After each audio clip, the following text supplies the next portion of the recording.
Hey guys, Vitavon makes a nice CNC billet aluminum transmission case for the Capra. I've already got it in there. You can probably see some of the shine from that thing. One of the benefits of this is it acts like a heat sink. It'll pull the heat from the motor can that's bolted to it away from the motor and help you get longer run times without overheating your motor.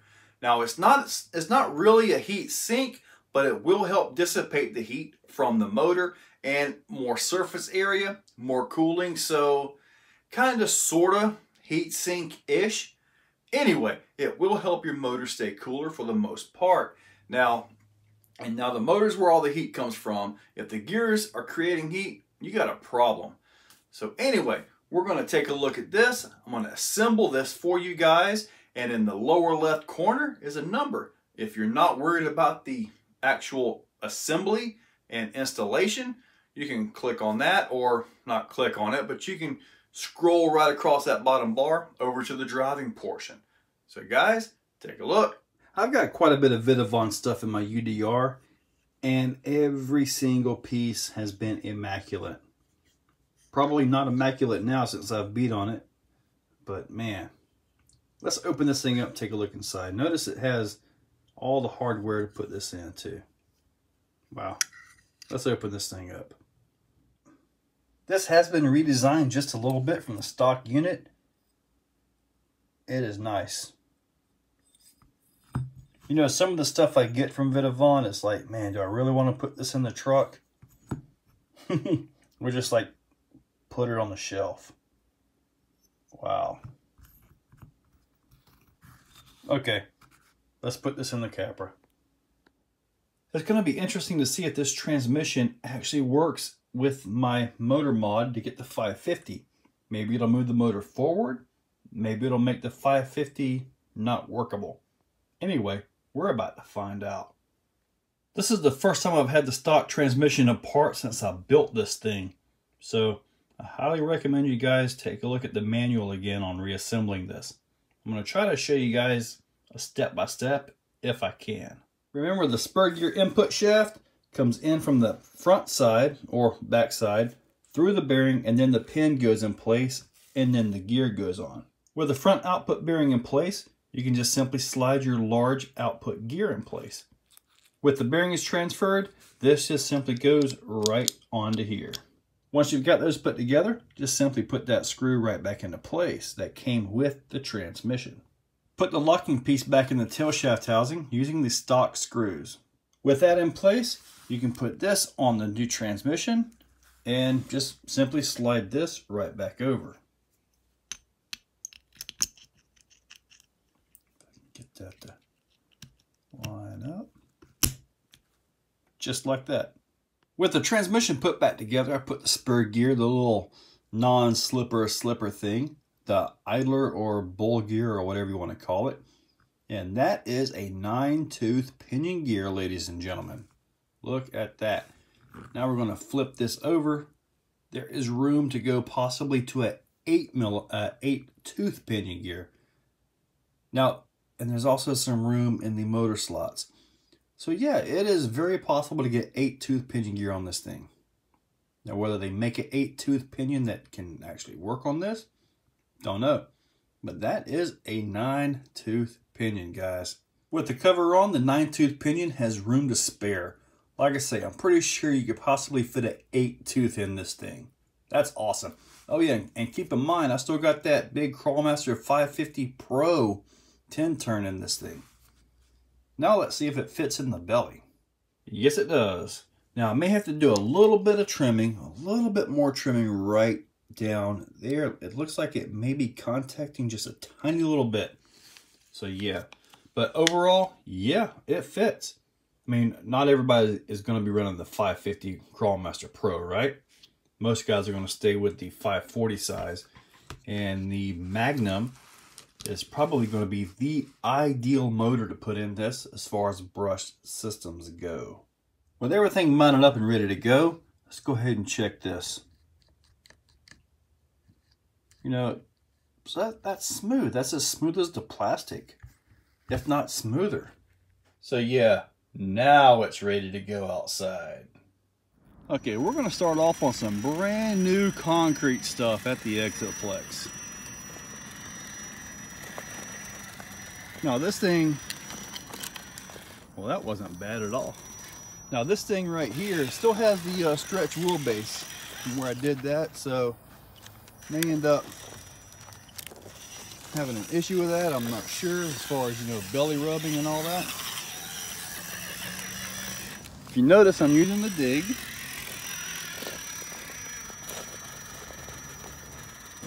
Yeah, let's see here.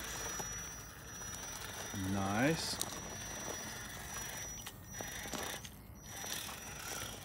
Huh. Well, the new stuff is, well, seems to be pretty easy. Let's try to do something a little different here.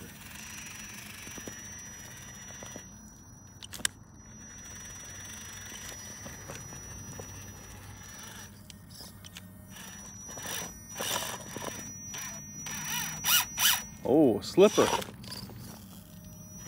Probably didn't tighten that down enough. Now I will tell you this, the 9-tooth is crawling really good.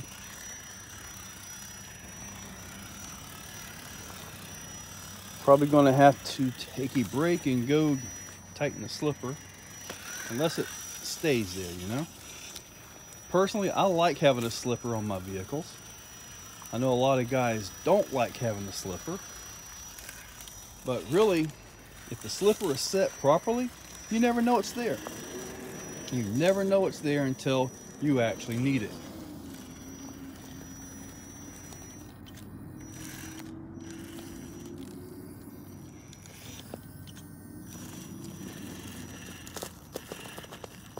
If it makes it up, nope.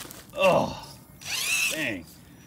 I was going to try to make that corner, but that did not work out very well. And now they did that. There we go. I think I might want to try that again.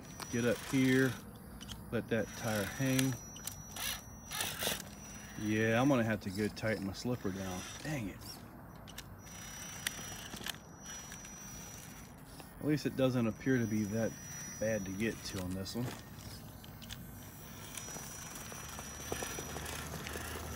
I'd really like to get this. I don't think I'm going to get it though. Oh well, I tried twice, failed twice.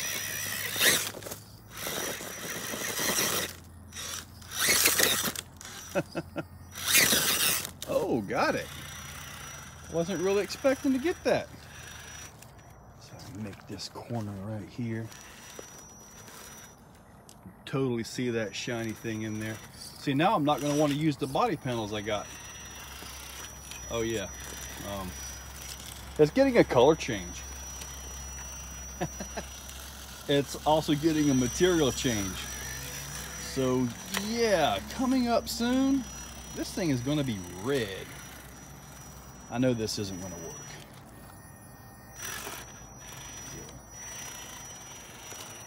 Well, it worked better than I thought.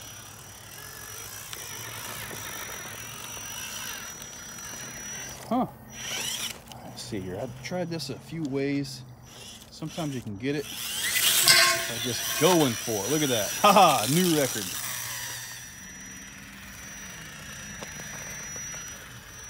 Nice little climb right there.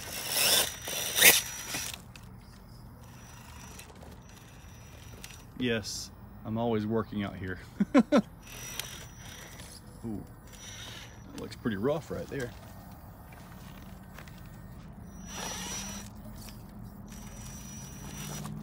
All right, see if I can do some dig action.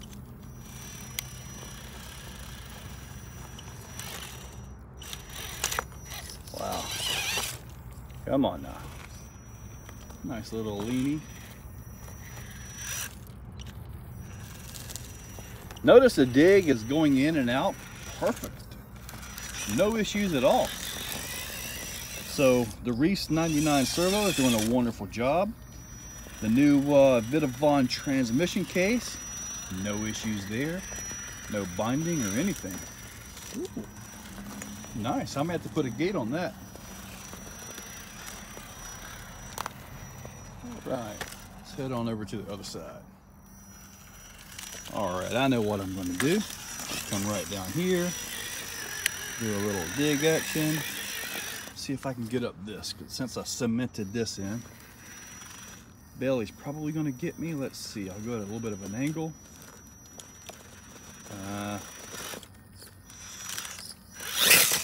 There we go. I think this chassis would go really good if I was to get another one and say like a whole second Capra, but just the chassis stuff. Use the same transmission, which will be really, really fast. So I may have an issue, but like power this thing with a nice brushless motor, right? Something with some big time juice. But this chassis, this transmission, if I can spit that out, Wraith axles, and maybe try to set up a little bit of a trailing arm setup on it. I think that'd be pretty darn cool, actually. Oh, I did this with a 4-wheel steering. That was pretty cool. Well, that was using dig. Haha. Yeah, I think I'm going to have to shorten the wheelbase if I stay with the smaller tires. Go back to the stock wheelbase with it.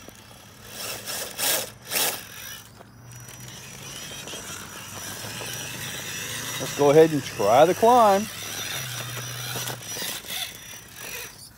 I think that slipper's starting to slip a little more than what I would like. It slipped a little bit right there. Let's see if I can one-shot this. No. I got to get that back end over. I could 4-wheel steer it. But where's the fun in that, right? Yes, I was asked to not use 4-wheel steer because not everybody has 4-wheel steering. So, okay. I'll go straight steering. There we go.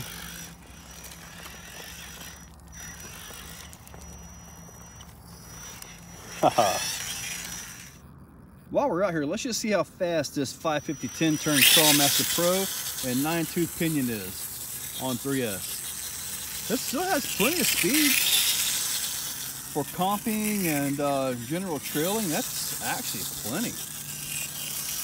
Probably not enough for the sand. Let's go find out. Here we are.